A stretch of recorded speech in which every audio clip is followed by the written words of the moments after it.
gathered here today to witness something special. Today is the day where Sydney and Jesse decide to make a lifelong commitment of marriage to one another in the presence of God and their loved ones. This is the day that Jesse and Sydney will marry each other and unite to become one. The one they will laugh with, live for, and love for the rest of their lives.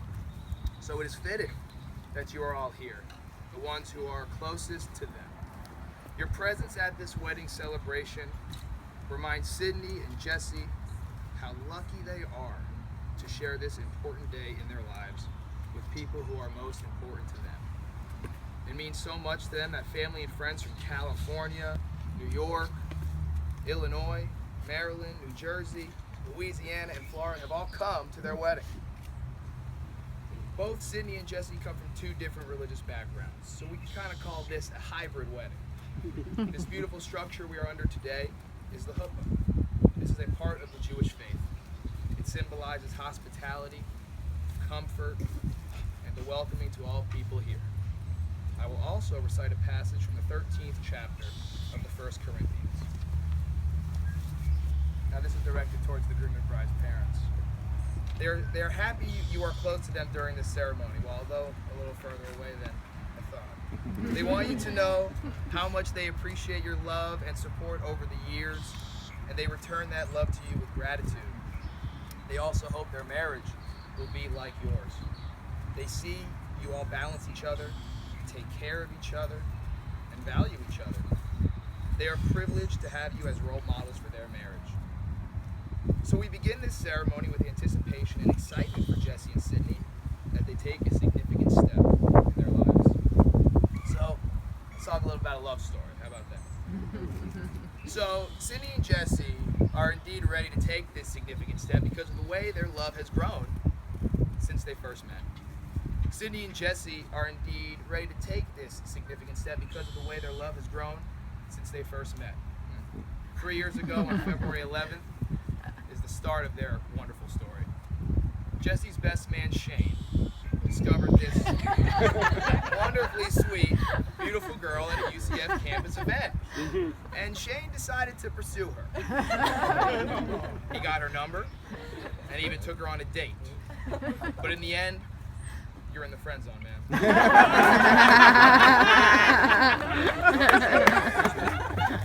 This would eventually be beneficial to Sydney because she would be able to meet the man of her dreams through Shane. Now, Jesse was in Gainesville at the time, and he was moving back down south to Orlando, where he had a strong feeling that this second time around could be life-changing. We all know how college towns work. So one night, Shane and Jesse go out to a local UCF bar called The Station, no longer in business. And Shane, who can't seem to get over Sydney, invites Sydney to the bar. This is truly where love at first sight sets in. Sydney, after meeting Jesse, took it upon herself to help him get acquainted with some ladies at the bar. But then Sydney realized, whoa, why am I helping him get ladies here when I can have them all to myself? She believed he was really cute. Now remember Shane? See, he probably won't be happy with this. He wasn't originally, because his intention was certainly not to hook Sydney and Jesse up together. Shane argued with Jesse for weeks once he found out they were talking. But they both realized after throwing away a lifelong friendship, it wouldn't be worth it. Shane told Jesse, you better marry this girl. And would you look at that as we stand here today? After meeting with the two of them, I realized they have a tight bond and their memories are everlasting. They remember everything from the clothes they were wearing to the first meal they had, which was fish and potatoes at Jesse's apartment. He had to beg and plead his roommates to leave for the night. Their story is not one you find in the films or in the books. The story is real and true to love. You meet someone, and over time you grow more and more fond over them. Now, in the 13th chapter of 1 Corinthians, the Apostle Paul has these enduring words to say about the true nature of love. Love is patient. Love is kind. It does not envy. It does not boast. It is not proud. It does not dishonor others. It is not self-seeking. It is not easily angered. It keeps no record of wrongs. Love does not delight in the evil, but rejoices with the truth. It always protects, always trusts, always hopes, and always perseveres. Love never fails. Now we come to the words that make this ceremony legal and binding. Marriage is a voluntary, yet full commitment. Marriage is intended for life, yet in the Jewish religion, this marriage will last forever, even past death. The union of husband and wife is intended by God for their mutual joy, for the help and comfort given each other in prosperity and adversity. And when it's God's will, for the procreation of children and their nurture in the knowledge and love of the Lord. Therefore, marriage is not to be entered into unadvisedly or lightly, but reverently, deliberately, and in accordance with the purpose for which it was instituted by God. He who is without a wife dwells without blessings, life, joy, good, and peace. Sydney's going to be your rock, Jesse, as will he be yours too, Sydney. Through tears and laughs and life and death, you will be there for each other to comfort, to have, and to hope. Now, before you declare your vows to one another, I ask you to confirm that it is indeed your intention to be married today. Do you come here freely and without reservation to give yourselves to each other in marriage? If so, answer together, we do. Having understood that it is your intention to be married to each other, I now ask you to declare your marriage vows. We already got the okay. So the groom, face the bride and take her right hand, please. Jesse, please repeat after me. I am proud to be your husband. I am proud to be your husband. And to join my life with yours. And to join my life with yours. I vow to support you. I vow to support you. Push you. Push you. Inspire you. Inspire you. And above all, love you. And above all, love you. For better or worse. For better or worse. In sickness and health. In sickness and health. For richer or poorer. For richer or poorer. Eternally. Eternally. Thank you. Now, Sydney, you can take his right hand and repeat after me. I am proud to be your wife. And to join my life with yours. I vow to support you. Push you. Inspire you.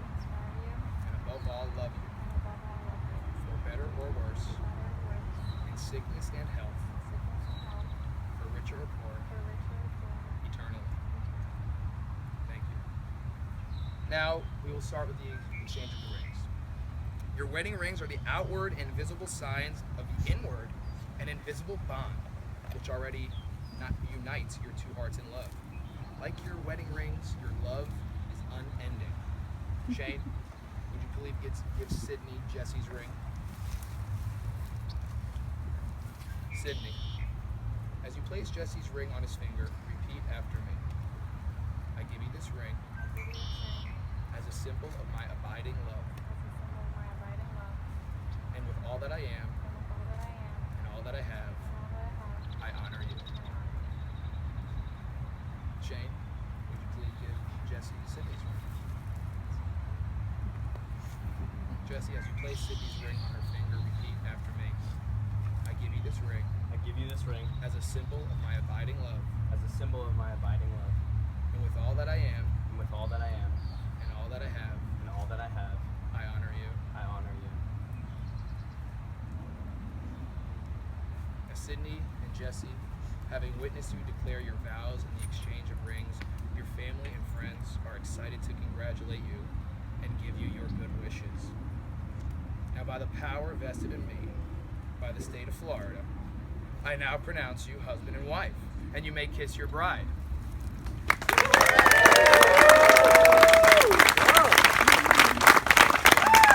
Now, in a hybrid wedding, in a Jewish wedding, it is joyful to end the ceremony when the groom breaks the glass. Now, as Jesse breaks the glass here, this is the wish we have for both of you. May your love sustain you and keep you together for as long as it takes the pieces of the glass to come back together. In other words, may you stay together forever. As the glass is broken, we know your marriage vows are as permanent and final as the breaking of the glass will be unchangeable. After Jesse breaks this glass, I invite everyone to shout the Hebrew words Mazel Tov, meaning good luck and congratulations. Shane, whenever you're ready. You already did. Or Jesse.